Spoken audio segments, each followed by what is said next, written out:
kwana 10 asibiti har ya mutu bai sake magana ba. Wani bayan gida zai shi sai da ya dauko shi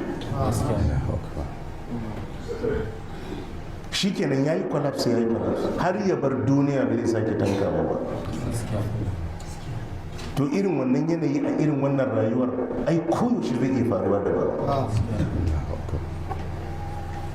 To Allah ce in dai aka kai matakin ɗebe tsammani, Allah ce to bai karɓar excuse a wannan lokacin, kawai mutum ya je girbe abin da ya aikata.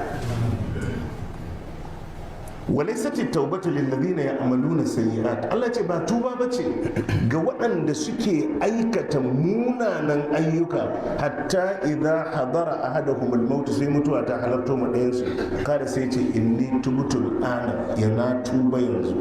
Allah ce wannan ba tuba bace. walalladi ne ya mutu na hukun kufar, Allah ya ce haka nan kuma ba sassauci ga waɗanda suke mutuwa suna kafirai.